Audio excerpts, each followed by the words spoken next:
Welcome once again. Allow me to do this. There you go. To the race of the Catalan Grand Prix for 2022. I have to admit that this race, I call it the boring three, one of the boring three, and it was not that boring actually. Thanks to some mistakes and other things that happened during the race, it kind of was really entertaining. We saw Russell fighting with the Red Bulls, Verstappen making mistakes, Carlos Sainz did a horrible race. You saw Hamilton coming all the way from the back. It was an amazing race, if I can be honest, one of the best this season so far. So let's see a little bit what happened during the race. You can see here the start of the race. You saw Alonso starting from the back, as we mentioned in the video yesterday. You saw Sainz doing a horrible start of the race. The two Mercs went good, these two went good. Perez overtaking, Magnussen overtaking. See how Perez touched the rear of Russell's car. Sorry. And actually Sainz also coming quite close with the front wing from Perez's back wheel.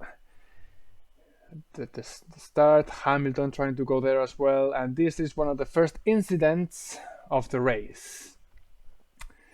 Magnussen and Hamilton touched, and they destroyed both of the races. Well, actually one of the races, because Hamilton did an amazing recovery of I think it was the race of the day.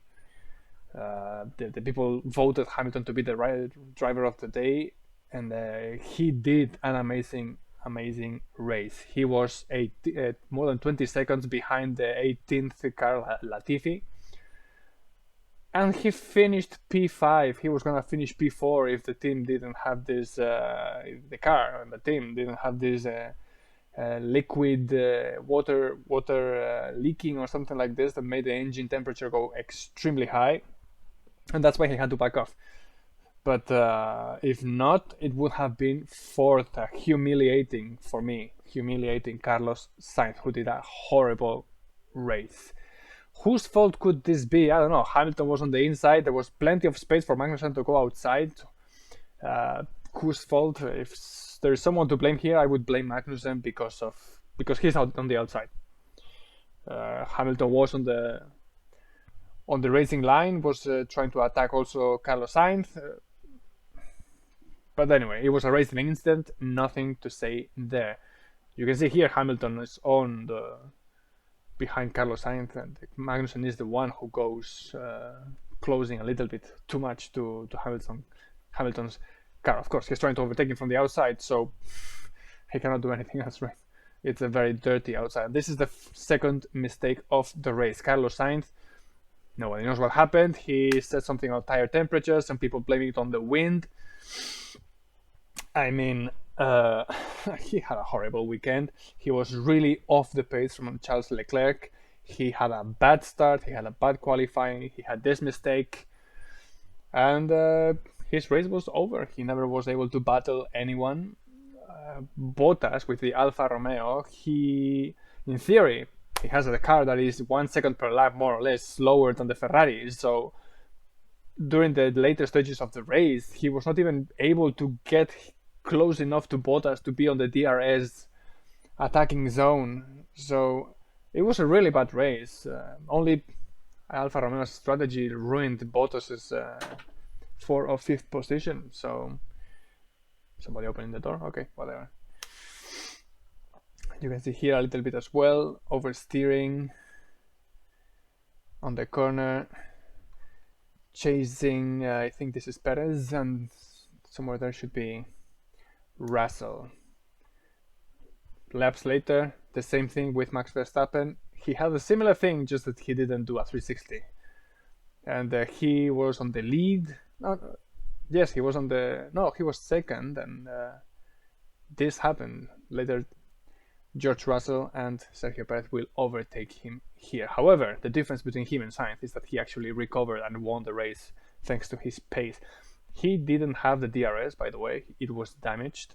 So it was a very good thing. You can see this, him attacking Russell in the first corner, Russell going the outside again, overtaking him and recovering the position. At this stage, didn't have, like, the DRS was working on and off in Verstappen's car. He was very angry about it. Screaming in the car will not solve anything, you know. And this is the disappointment of the race. Leclerc was really comfortable on the lead, building gap with Russell, and mechanical failure. First one of the season, and hopefully if he wants to battle for the championship, for him it will be the last. It cannot happen many more times, considering that Red Bull has a very fast car. This confirmed one thing: Ferrari is good in racetracks where there's not very big straight lines and there's a lot of corners, like Barcelona, for example, high-speed corners. They had the advantage with Red Bull, who apparently are better with more straight line speed racetracks. Leclerc had the thing on the pocket, and he lost it just because of that. Later, Red Bull had two cars attacking Russell. They changed their strategy to have fresh tires on both cars and be able to pass like a rocket the Mercedes driver. That's how they passed. Checo Perez, for example, for me, people said he did a good race. For me, he didn't do a good race. He was not able to overtake Russell when he was alone with him, and Perez had the DRS, and he was not able to pass him when they were in the same strategy. Then Verstappen came in, helped him, and they changed the strategies one and then the other one, and that's how they overtook the Mercedes of Russell. Then he took advantage of Leclerc's KO, Sainz's horrible race, and that Hamilton was coming from the back. He came second. He complained that the victory was taking off away from him, but Verstappen was much faster than him anyway, so even if the team didn't ask, he was going to overtake him anyway. And this is, for me, the most humiliating overtake of the race. Hamilton overtaking Carlos Sainz after they both overtook Valtteri Bottas thanks to a late pit stop to put the soft tires and attack the Alfa Romeo that was on mediums. He didn't mistake. He still was in the mid-pack and trying to fight back, and he did.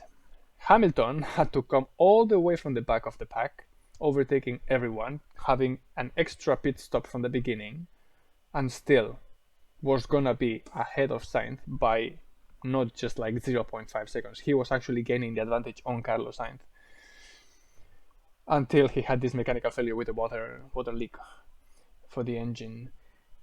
For me, driver of the day, he did an amazing race, along with, for example, Fernando Alonso, who started last with a new engine, which actually helps to have the new engine. That was proven by Mercedes last year in the last races. That was putting a new engine on Hamilton almost every race to gain performance from the engine.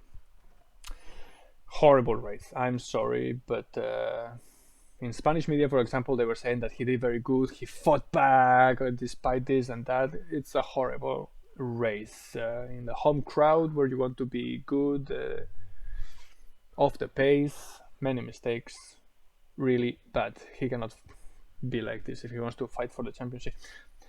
And after the race, actually, I think it's kind of clear to this date in this season who is the Ferrari driver to support in the team. I mean, one of the drivers is fighting for the victory in every single race, and the other one isn't.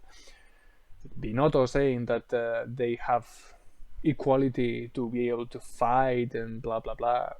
This doesn't make sense. Actually, you're sacrificing points if you let Sainz, if he's able to in any race, fight with Leclerc and take points off him, when you can see that Red Bull are already playing the team orders. They should already make very clear that this is going to be over. So, this is how the race finished after 66 laps of the Spanish Grand Prix. It was more interesting than predicted. I think there were more stops than predicted because of what was happening on the race. Russell changed the strategies, Leclerc's KO changed the strategies, mistakes from the top drivers, for example. It was a very interesting race. First of the boring three, prove me wrong. Second of the boring three, I think, will not prove me wrong. Monaco is going to be a completely different thing. It's going to be a nap time forever. Anyway, let's see. Max Verstappen, very easy. 13 seconds to Sergio Checo Perez. I mean, even without team orders, it was going to be clear who was going to win this race. Max Verstappen was coming much faster than him. Completely okay. Perez was saying after the race, like, yeah, we have to talk after. There's nothing to talk. I'm sorry, there's nothing to talk. There is one thing that I will say that was in Perez's favor. When he was coming, when Verstappen was stuck behind Russell and he was coming with fresher tires, they should have actually let him to attack Russell because he had the pace, he had the DRS, which Verstappen didn't. Why they didn't let him? Number one, number two driver role. I'm guessing in the contract is pretty clear who's gonna be right the number one and number two drivers, and whether he likes it or not, he has to accept that he is working for Verstappen. But anyway, Russell, amazing race, but you see 32 seconds to the leader. That's a lot. However, Max Verstappen, George Russell did come into the pit lane to try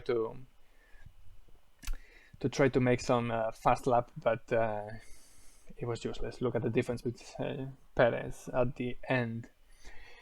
Carlos Sainz got the advantage of overtaking Lewis Hamilton.